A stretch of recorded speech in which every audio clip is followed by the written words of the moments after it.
चिरां जिल्लानि दादगारि हाथिसार VCDCनि सिङाव थानाय 1 नं धोरोमपुराव मोनसे गोदानै जारौ हटेल एन्ड रेस्टुरेन्टखौ बेखेवनाय जाबाय। मख'नो गोनांदि दादगारि ओनसोलाव बेबादि रेस्टुरेन्टआ गैयामोन। नाथाय नोंथांमोना जारौ रेस्टुरेन्टखौ भुटान सिमना 1 नं धोरोमपुरनि बे जारौ रेस्टुरेन्टआ ओनसोल दादगारिनि बयनिफ्रायबो साबसिन समायनासिन नुथायखौ नुनो मोनगोन। नोंथांमोना बे रेस्टुरेन्टआव फुंनि जानाय, साननि जानायजों लोगोसे गोबां चाइनिज आइटेम आरो गोबां जाग्रा मुवाफोरखौबो मोननो हागोन होननानै फोरमायदों।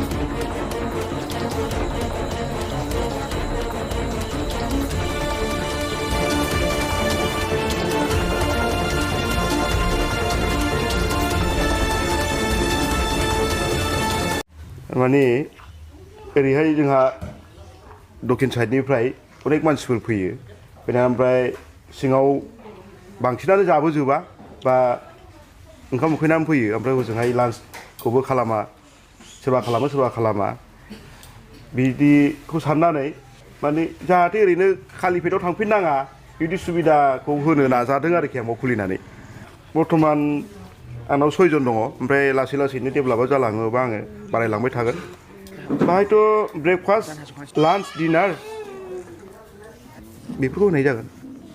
आं बेखौनो बुंनो सानो जे फार्स्टनिफ्राय आं एसे इनफरमेसन होग्रोनोसै जे बुस्थुआ दहाय दिदोमथा गसंथिगिरि बे रेस्टुरेन्टनिनो मानिजाथाव बिजु सिं ब्रह्मदाया दहाय माखासे खोथा होनलांखाबाय। दा बे खोथा होननायावनो जाहैबाय माने आं सिगांनिफ्राय एसे बुंनो लुगैदों जे आदा बिजु सिं ब्रह्मआ जे दा जोंनि खोला ओनसोलनिफ्राय बा हायेन ओनसोलनिफ्राय भुटानाव थाङो। भुटाननिफ्राय थांनायनि समाव माखासे लान्चफोर, ब्रेकफास्टफोरखौ मोजां रोखोमनि मोनजाया आरो माखासे दाम बारानि थाखाय जोंनि बे आसामावनो बा चिरां डिस्ट्रिक्टआवनो एसे मोजां मोनजालाङो बा खम बेसेननि मोनजालाङो। बेखौ लानानै आदाया खुलिनाय जादों। बेखौ बानायनायाव स्टार्टिं जोङो हा बायजेननायनिफ्राय लुनायनिफ्राय बुङोबा एसे गोबाङानो थांबाय। दा बे एमाउन्टखौ बुङोबा उसुबिदाबो मोननो हागौ। दा एमाउन्टखौ जों खिन्थाथ'ला।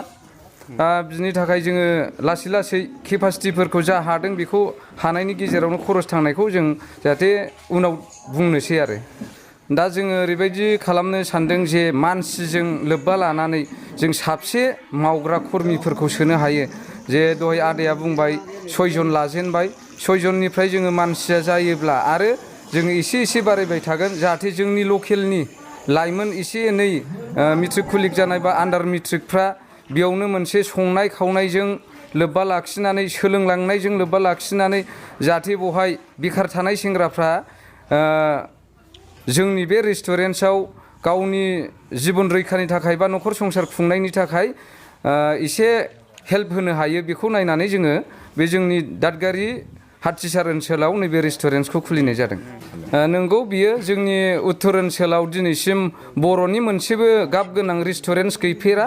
बिनि थाखायनो जोङो जे खोलानिफ्राय फैयो बा आसाम ओनसोलनिफ्रायनो साफ्रोमबो भुटानाव फैयो, बिसोर फैनाय मानसिफ्रा जाहाथे जोंनि उत्तर ओनसोलाव मोनसे बर'नि गाब गोनां रेस्टुरेन्टआव बेरायनानै बा लान्च एरि जानानै थांनो हायो।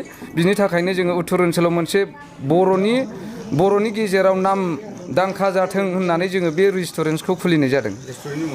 रेस्टुरेन्टनि मुङा जारौ। दा जोङो दिनैनि हाबाफारिया जाहैबाय जोङो जास्ट दिनै 11 थारिख समबार। दिनै 11 थारिख समबाराव जोङो स्टार्टिं हिसाबै जोङो दुवार मुखुलि खालामनो सानदों बा दुवार मुखुलि बेखेवनाय जादों। जों बेखौनो बुङो जे जों जारौ हटेल रेस्टुरेन्टआ जुदि डेभेलप जायोब्ला बेखार थानाय सेंग्राफ्रा जाहाथे उननि समाव जोंनि रेस्टुरेन्टआ गोबाङैनो थांबाय थायोबा बा मानसि बुरजा जानानै जुदि मावनो थोआब्ला जोङो बे बेखार सेंग्रा थानायफोरखौ जोङो लासैनो साफा साफा सोलांनायनि बेब'स्था लादों। दा जों बेखौनो खावलायनो सानदों जे जोंनि गोदान रेस्टुरेन्टआव जायनाखि जोंनि आसाम ओनसोलनि सुबुंफ्रा बा रायजो राजा बेरायग्राफ्रा जोंनि ओनसोलाव जायहा फैनानै बा जाफैनो मानो आन्दायोब्ला जोङो दिनै बुंदों जे जाहाथे जोंनि उत्तर ओनसोलनि रेस्टुरेन्टआव बा जारौ हटेल रेस्टुरेन्टआव फैनानै जालांनो हायो। बेखौनो जोङो फोरमायनाय जादों। दा जोङो बेखौनो बुङो जे जोङो लान्चनि गेजेरजों गासिबो मोनफ्रोमबो थरखानिफ्राय लानानै मम' थुफा चावमिन भेजिटेबल बा चिकेन बेखौ जोङो गासिबो मोनफ्रोमखौबो फारसेनिफ्रायनो जा आइटेम दं बे आइटेमखौ बानायजोबनाय जादों दा बिनि गेजेराव जोङो मोनसे एगजामपोल जोङो बै मोनसे मोनजायै बुस्थुफोरखौल' जोङो बाहायनाय जानाय नङा बेवहाय आरो गासिबो मिरामिसनिफ्राय लानानै जेसेबांनाखि बेदर जायो बेखौ जोङो बाहायनाय जागोन अनलि जोङो माने मोनजायै बुस्थुखौल' बाहायनाय जानाय नङा बिथांखौ जोङो बुंनो थाङोब्ला जोंनो नुफेराखैमोन बिथाङा टटेलि 85निफ्रायनो बियो कुकमेन जाजेनदों 1985निफ्राय बिथाङा आउट देशआव बा जोङो बुंनो थाङोब्ला भुटानाव बिथाङा 36 बोसोर खामानि मावनानै गोबां एक्सपिरियेन्स जाबाय बिनि थाखायनो बे बिथांखौ जाहाथे जोंनि आसामाव बा जोंनि चिरां डिस्ट्रिक्टआव मोजां मावगिरि बा मोजां कुकमेन हिसाबै जोङो बिथांखौ लायनानै बे हटेलाव दोनफैनाय जादों।